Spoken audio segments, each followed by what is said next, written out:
தேசிய விருது பெற்ற ஒரு இயக்குனர் திரு சர்க்குணம் அவர்கள் எந்த விதமான ஈகோவும் பார்க்காமல் நேரடியாக என்னிடம் வந்து இது தொடர்பான கதையை கேட்டார்கள். உண்மையிலே எனக்கு ரொம்ப பெரிய ஆச்சரியம். இது வந்து தந்தி டிவி, ஆமாம், இதே தந்தி டிவியில் இதே புதிய தலைமுறையில் இதே விகடனில் இதே நக்கீரனில் எவ்வளோ விஷயங்களை சார் போடுங்க சார், ஆனால் யாருமே போடலை. ஏன்னா எல்லாமே ஒரு கட்டமைப்புக்குள்ளே இருந்து வேண்டாம், அதுக்கு எதிராக நம்ம போட முடியாது, இதுக்கு எதிராக போட முடியாதுன்னு சொல்லிட்டு யாருமே விஷயத்தை பப்ளிஷ் பண்ணலை.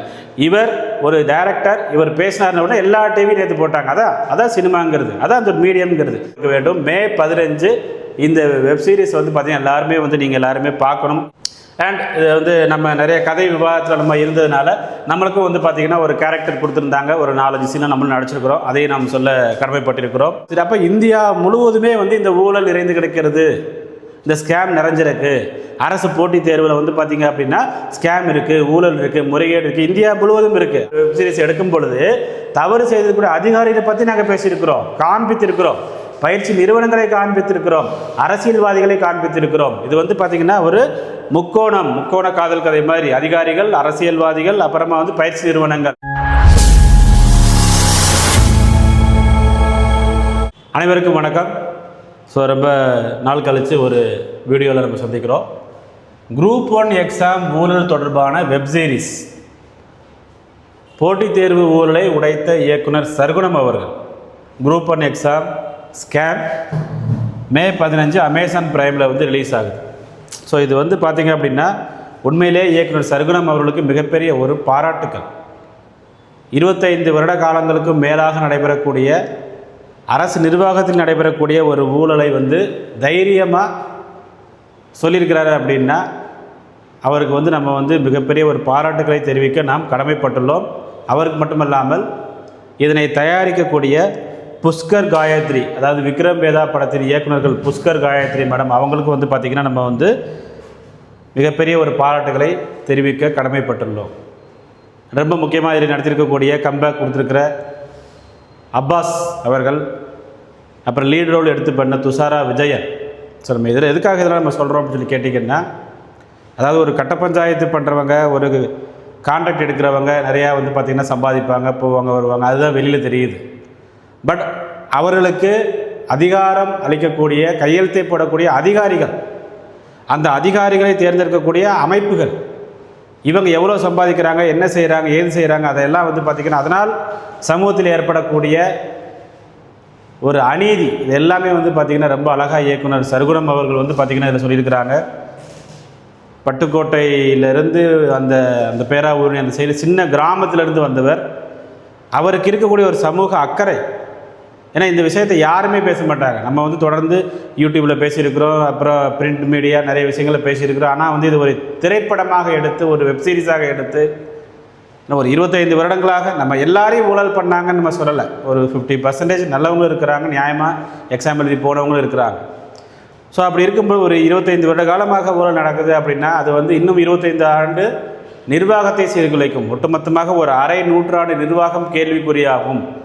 அப்படிங்கும் பொழுது இது தொடர்பாக கதையை வந்து ரொம்ப சூப்பராக வந்து பார்த்திங்கன்னா கொண்டு வந்துருக்கிறாங்க. மே 15 வந்து ரிலீஸ் ஆகுது. ஸோ இது தொடர்பாக அவர் சொல்லும் பொழுது, இவங்க தான் புஷ்கர் காயத்ரி, தென்னிந்தியாவை விட வட இந்தியாவில் அதிகம், அதை அவர் ஒத்துக்கிறார். நேற்று வந்து ஆடியோ லான்ச்சில் சொல்லியிருந்தார், தென்னிந்தியாவை விட வட இந்தியாவில் இந்த ஊழல் வந்து அதிகம், 15 மொழிகளில் ரிலீஸ் ஆகுது. ஸோ அதனால் இது பர்டிகுலராக வந்து இது தமிழ்நாட்டுக்கு மட்டுமோ அல்லன்னா வந்து பார்த்திங்கன்னா இந்த டிஎன்பிஎஸ்சியை குறை சொல்கிறதோ அப்படி கிடையாது, இந்தியா முழுவதும் நடக்கிறது. அதான் அவர் சொல்கிறார். தமிழகத்திலையும் நடக்கும், தென்னிந்தியாவை விட வட இந்தியாவில் அது நமக்கு நல்லாவே தெரியும். இந்த ரயில்வே எக்ஸாம்லாம் பார்த்திங்கன்னா எப்படி இத்தனை பேர் செலக்ட் ஆகிறாங்க. ஐசிஎஃப் பெரம்பூர் 100 பேர் செலக்ட் ஆகிறாங்க, 89 பேர் வட இந்தியர்கள், 89 பேர் வட இந்தியர்கள். அப்புறம் ஒரு 9 பேர் வந்து பார்த்திங்கன்னா ஆந்திரா, கர்நாடகா, 2 பேர் தான் தமிழ். இது எப்படி சாத்தியம்? ஸோ அதனால் வட இந்தியர்கள் அதிகமாக இருக்கிறாங்க. சங்கர் ஐஏஎஸ் அகாடமி இந்த கதையை உருவாக காரணமாக இருந்தாருன்னா, அப்போவே வந்து சங்கர் ஐஏஎஸ் அகாடமி திரு சங்கர் அவர்களிடம் இவர் வந்து நிறையா வந்து டிஸ்கஸ் பண்ணியிருந்தார், அது நமக்கு தெரியும். அப்போ சங்கர் சார் வந்து நம்மகிட்ட இது சம்மந்தம் நிறைய கேட்டிருப்பாங்க. அதுக்கப்புறம் அவர் வந்து பார்த்திங்க அப்படின்னா சங்கர் ஐஏஎஸ் அகாடமி சார் இறந்து போனதுனால இவர் டைரெக்டாக வந்து பார்த்திங்க அப்படின்னா நம்மிடம் நேரடியாக வந்து நீங்கள் தான் யோசிக்கிறோம். தேசிய விருது பெற்ற ஒரு இயக்குனர் திரு சர்க்குணம் அவர்கள் எந்த விதமான ஈகோவும் பார்க்காமல் நேரடியாக என்னிடம் வந்து இது தொடர்பான கதையை கேட்டார்கள். உண்மையிலே எனக்கு ரொம்ப பெரிய ஆச்சரியம். ஃபோன் பண்ணி சார் நீங்கள் வாங்க சார் நம்ம டேரெக்டாக பேசணும்னு சொன்னால் நம்ம போக போகிறோம். ஆனால் ஒரு தேசிய விருது பெற்ற இயக்குனர் எந்த விதமான ஈகோவும் பார்க்காமல் தன்னுடைய உதவி இயக்குனர் திரு வெங்கடேஷ் 2 பேரும் தான் வந்தாங்க. முதல்ல வந்தாங்க, நம்ம நிறைய விஷயங்கள் கேட்டாங்க. அதுக்கப்புறம் இன்றைக்கி இந்த நம்முடைய வெப்சீரிஸுடைய ட்ரெய்லர் ரிலீஸ் ஆனதுக்கப்புறம் இந்த ஊழல் தொடர்பாக அந்த வழக்குகள் கோர்ட் கேஸ் அதில் வந்து ட்ராவல் பண்ண ஒரு முக்கியமான ஒரு டிவியின் ஒரு ஜென்ரல் மேனேஜர் அவர் வந்து இன்றைக்கி வந்து பேசும்பொழுது இன்னும் நிறைய விஷயங்கள் இருக்குது அப்படிங்கிற மாதிரி சொன்னார். அப்புறம் வந்து அவர் சொன்ன ஒரு வார்த்தை உங்கள்கிட்ட பகிர்ந்துக்கிறதுக்கு நான் விரும்புகிறேன். அதாவது சார், இந்த ஊழல் வந்து புறையோடி போய் கிடக்குது, இதெல்லாம் நம்ம தண்டிக்கணும் அப்படின்னு நினச்சோம் அப்படின்னா பாதி பேர் வேலையை விட்டு தூக்கணும் அப்படின்னா அந்த ப்ரைவேட் டிவி சேனல் முக்கியமான சேனலுடைய வழக்கில் சம்மந்தப்பட்ட முக்கியமான சேனல், உண்மையை சொல்கிற உயர்நீதிமன்ற நீதிபதி அவர்கள், அந்த சேனல் பேரை கூட நான் சொல்கிறதுக்கு நான் ரெடி, சத்தியம் டிவி வந்து பாராட்டியிருக்கிறார்கள். என்ன பாராட்டியிருக்கிறார் அப்படின்னா, இவ்வளவு தைரியமாக இந்த வழக்கை வந்து நீங்கள் கொண்டு வந்திருக்கிறீங்க அப்படிங்கிற மாதிரி அவங்களாம் சொல்லியிருந்தாங்க. ஸோ அதுக்கப்புறம் வந்து பார்த்திங்கன்னா இவர் வந்து ஒரு திரைப்படமாக ஒரு வெப் சீரிஸாக எடுத்திருக்கிறார். 15 மொழியில் எடுத்திருக்கிறார். இது வந்து அனைத்து மொழிகளுக்கும் சூட் ஆகக்கூடிய ஒரு வெப் சீரிஸ். ஏன்னா எல்லா இடங்களையும் ஊழல் நடக்குது. தமிழ்நாட்டில் மட்டும் இல்லை, நம்ம யாருமே சொல்லலை. மத்திய பிரதேசம் யாபம் ஸ்கேம் எல்லாருக்குமே தெரியும்.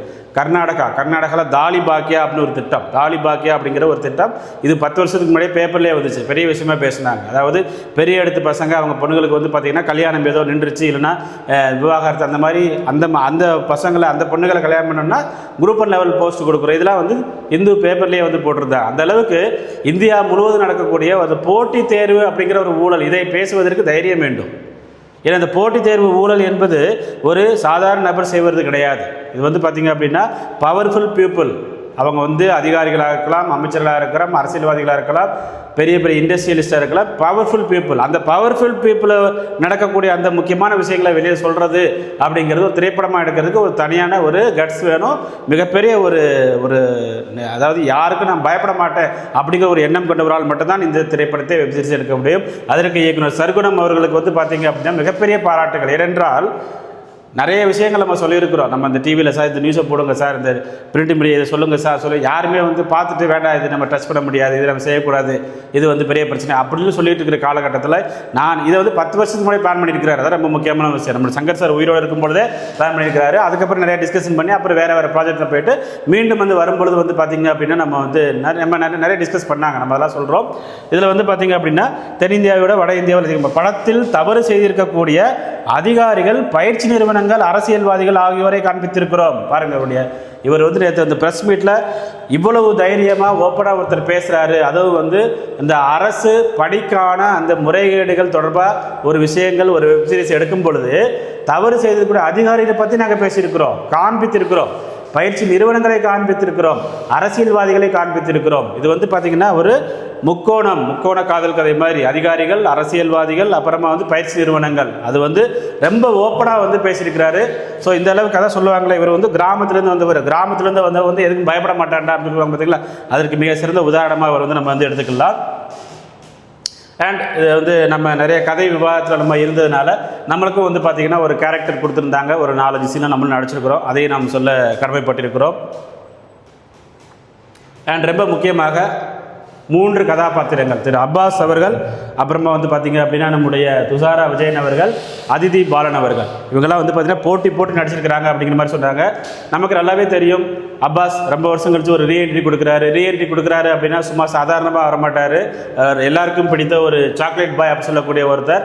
அவர் வந்து பார்த்திங்கன்னா ஒரு முக்கியமான ஒரு புலனாய்வு அதிகாரியாக இதில் இருக்கிறார் அப்படின்னு நம்ம தெரிஞ்சுக்கலாம். ட்ரைலரை பார்த்தா நம்ம அப்படி தெரிஞ்சுக்கலாம். ஏன்னா வந்து பார்த்திங்க அப்படின்னா துப்பாக்கி சுடுறதுக்கு பயிற்சி சொல்லி கொடுக்குறது, இந்த மாதிரி நிறைய விஷயங்கள் அந்த ட்ரைலரில் நம்ம பார்க்குறோம். ஸோ அந்த மாதிரி ஒரு முக்கியமான ஒரு கேரக்டர் நடிச்சிருக்கிறாரு. துஷாரா விஜயன், இவங்களுடைய படங்களை பார்த்தோம் என்றால் சமீப காலம் கிடையாது, அந்த கேரக்டருக்கு முக்கியத்துவம் கொடுக்கக்கூடிய ஒரு ஆளாக வந்து இவங்க நடிச்சிருக்கிறாங்க. நீங்கள் வந்து நம்மளுடைய ரஜினிகாந்த் படமாக இருக்கட்டும், அப்புறம் தனுஷ்க்கு தங்கச்சி நடிச்சிருந்தாங்க. ஸோ அந்த கேரக்டருக்கு முக்கியத்துவம் ரோல் கொடுக்கக்கூடிய ஒரு அதிகாரியாக வந்து பார்த்திங்கன்னா போலீஸ் அதிகாரியாக இவங்க வந்து நடிச்சிருக்கிறாங்க. அண்ட் அதிதி பாலன் இவங்களும் ஸோ போட்டி 3 பேர் நடிச்சிருக்கிறாங்க. இது போக ஒரு சஸ்பென்ஸாக ஒரு சில கேரக்டர் இருக்குது, அதை நம்ம இப்போ சொல்ல முடியாது, அது பார்க்கும்போது தெரிஞ்சுக்கலாம். ஸோ இந்த குரூப் 1 ஸ்கேம் நம்ம ஏன் சொல்கிறேன்னா, அந்த படத்தில் வரக்கூடிய அந்த ட்ரைலரில் வந்து பார்த்திங்க அப்படின்னா நான் வந்து இந்த டெஸ்கிரிப்ஷனில் அந்த ட்ரைலருடைய நம்ம இது யூடியூப் லிங்க் கொடுக்குறது, நீங்கள் பாருங்கள், அதில் அந்த டயலாகே வருது. அதாவது துஷாரா விஜயன் வந்து குரூப் அண்ட் ஸ்கேம் என்ன நடக்குது அப்படின்னு சொல்லி டயலாக் அப்படியே வச்சுருக்கிறாங்க. அப்படி இருக்கும் பொழுது அது சம்மந்தமான ஒரு திரைப்படமாக வெப் சீரிஸாகவும் இருக்குமோ அப்படிங்கிற ஒரு எதிர்பார்ப்பு மக்கள் மத்தியில் இருக்குது. நீங்கள் வந்து ஒரு ஊழல் அப்படிங்கிறது வந்து பார்த்தீங்கன்னா இப்போ நம்ம இதில் குரூப் ஒன்றுங்கிறோம், கர்நாடகாவில் கிரேட் ஒன்றும்பாங்க, கேரளாவில் கிரேட் ஒன்றும்பாங்க. ஸோ இந்த grade 1 level, grade 2 level, RRB, SSC போன்ற இடங்களில் கிரேட் 1, கிரேட் 2, கிரேட் 4 இந்த லெவலில் நடக்கக்கூடிய அந்த ஸ்கேம், அதாவது முறைகேடு எப்படி நடக்கிறது. ஆக்சுவலாக வந்து நம்ம ஃப்ரெண்டு ஒருத்தர் ஒரு உயரதிகாரியாக இருக்கிறார். அவர் சொல்லும்போது சொன்னார், நம்ம ஃப்ரெண்டு ஒருத்தர் இந்த உங்கள் முக்கியமான அலுவலகத்தில் வேலை பார்க்குறாருப்பா, அவர்கிட்ட இது சம்மந்தமாக பேசும்போது இந்த என்கிட்ட சொல்லியிருந்தால் இன்னும் நிறைய வந்து நான் வந்து நிறைய இருக்குது கொடுத்துருப்பேனே, நிறைய விஷயங்கள் நடக்குது அந்த மாதிரிலாம் சொல்கிறாங்க. அப்படி இருக்கும் பொழுது நம்ம இந்த வெப் சீரிஸில் என்ன காமிக்க போகிறாங்க அப்படிங்கிறது யாருக்குமே தெரியாது. அதற்கு முன்னரே இது சம்மந்தப்பட்டவர்கள், இது தொடர்பான வந்து பார்த்திங்கன்னா ஆர்வம் இருக்கிறவர்கள் இன்னும் நிறையா நடக்குது அப்படிங்கிற மாதிரிலாம் சொல்கிற மாதிரி நிறைய விஷயங்களை கேள்விப்படுறோம். ஸோ இது அதாவது எல்லாமே வந்து பார்த்திங்கன்னா நம்ம எதுக்காகனா 100% நியாயமான தேர்வுகள் நடக்க வேண்டும். அது மத்திய அரசு தேர்வாக இருக்கட்டும், மாநில அரசு தேர்வாக இருக்கட்டும், அது ரயில்வேயாக இருக்கட்டும், இங்கே இருக்கக்கூடிய ஏதோ ஒரு அமைப்பாக இருக்கட்டும், அது SSCயாக இருக்கட்டும், இங்கே இருக்கக்கூடிய ஏதோ ஒரு அமைப்பாக இருக்கட்டும், நியாயமான தேர்வுகள் நடக்க வேண்டும் அப்படிங்கிற ஒரு இதில் வந்து குரூப் ஒன் ஸ்கேம் அப்படின்னு நம்ம சொல்கிறதுக்கு காரணம் என்ன, அந்த ட்ரெய்லரில் ரொம்ப தெளிவாக நடக்க போடக்கூடிய குரூப் ஒன் எக்ஸாமில் என்ன ஸ்கேம் என்ன காத்திருக்கிறீங்க அப்படிங்கிற ஒரு. ஸோ அப்போது உங்களுக்கு வந்து பார்த்தீங்கன்னா குரூப் ஒன் அப்படின்னாலே அது என்னது, ஒரு ஆஃபீஸர் லெவல் கேடர், ஒரு ஸ்டேட் லெவலில் வந்து ஹையர் அஃபிஷியல்ஸை செலக்ட் பண்ணக்கூடிய ஒரு எக்ஸாம். அந்த எக்ஸாம் நடக்கக்கூடிய விஷயங்களை வந்து ஒரு படமாக எடுக்கிறாரு. நேற்று இவர் வந்து இவருடைய ஆடியோ லான்ச்சில் வந்து பார்த்தீங்கன்னா ரொம்ப தெளிவாக சொல்லியிருந்தார், இவருடைய நண்பர்களே பாதிக்கப்பட்டிருந்தார்கள் அப்படின்னு சொல்லியிருக்கிறார். இவருடைய நண்பர்கள் வந்து பாதிக்கப்பட்டிருந்தாங்க அப்படிங்கிற மாதிரி இவர் வந்து சொல்லியிருந்தார். ஸோ அப்படி இருக்கும் பொழுது அவர்கள் மூலமான கேட்ட விஷயங்கள் அதை வந்து ஒரு திரைப்படமாக ஒரு காவியமாக எடுக்க வேண்டும் அப்படிங்கிற மாதிரி ஒரு எண்ணம் வந்து இவருக்கு இருந்திருக்குது.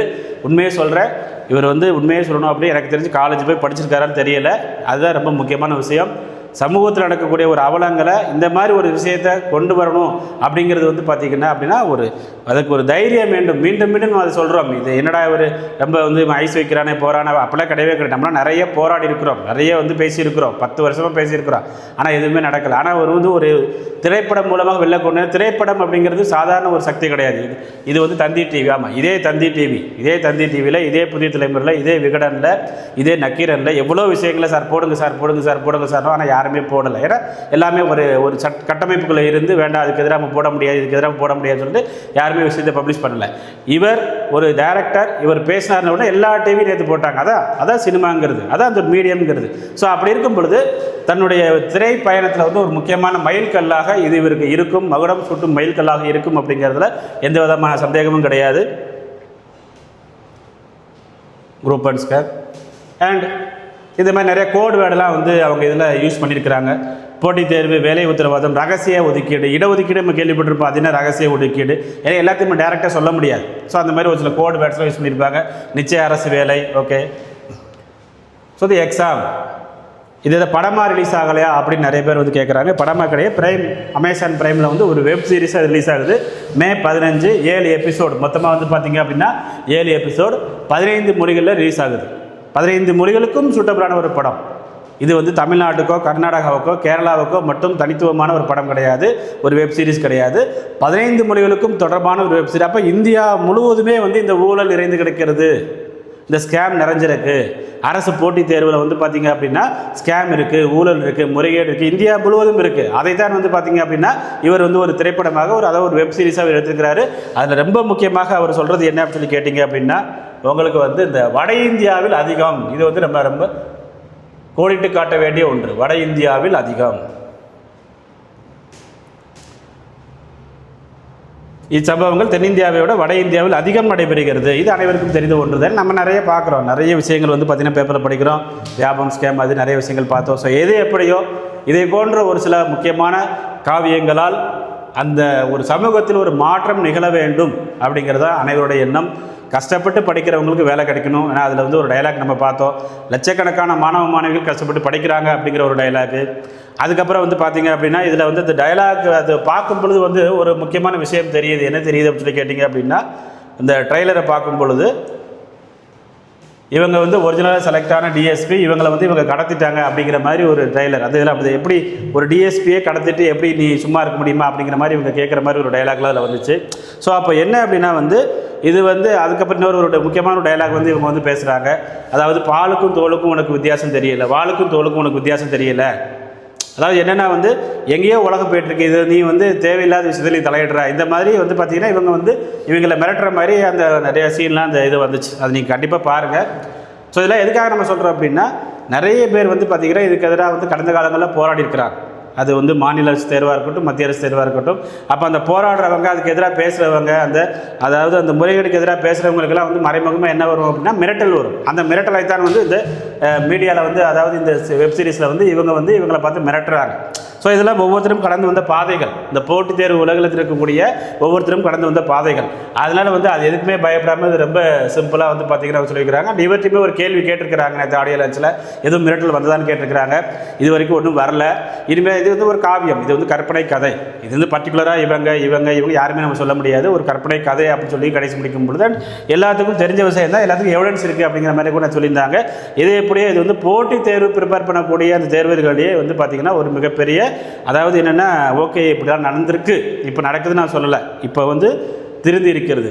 இப்போது வந்து பார்த்திங்கன்னா நிறைய திருத்தம் ஏற்பட்டிருக்கிறது. இப்போது நிறைய திருந்தி இருக்கிறது. ஸ்டூடெண்ட்ஸ் எல்லாத்துக்குமே தெரிஞ்சிருச்சு என்ன நடக்குது எது நடக்குதுன்ட்டு. அதனால் வந்து இப்போலாம் வந்து ஓரளவுக்கு நல்லா நடக்குதுன்னு தான் உண்மையை சொல்லணும். பட் பழைய காலங்களில் நடந்திருக்கு. அண்ட் வந்து இது வந்து ஒரு விசாரணை அந்த மாதிரி நிறைய விஷயங்கள்லாம் வந்து பார்த்திங்கன்னா நடக்கிறதுனால இப்போ ஓரளவுக்கு திருந்தி இருக்கிறது. அதையும் நம்ம கண்டிப்பாக சொல்லி ஆகணும். ஒட்டுமொத்தமாக முறையீடு மட்டுமே நடக்கிறத நம்ம சொல்ல முடியாது. ஸோ அதனால் வந்து இவருக்கு மிகப்பெரிய ஒரு மரியாதையை நாம் அனைவரும் கொடுக்க வேண்டும். மே 15 இந்த வெப் சீரிஸ் வந்து பார்த்திங்கன்னா எல்லாருமே வந்து நீங்கள் எல்லாருமே பார்க்கணும். இதுக்கு வந்து ஒரு ஃப்ரீ ப்ரொமோஷன் அதை நான் பண்ணுறேன் அப்படின்னு நீங்கள் நினச்சா கூட ஓகே தான், எனக்கு அதை பற்றி கவலை இல்லை. அண்ட் நம்மளையும் வந்து பார்த்திங்க அப்படின்னா திரையில் வந்து முதல் முறையாக காட்டியிருக்கிறார். அதுக்கு வந்து மிகப்பெரிய ஒரு நன்றியை தெரிவித்துக் கொள்கிறோம். நன்றி, வணக்கம்.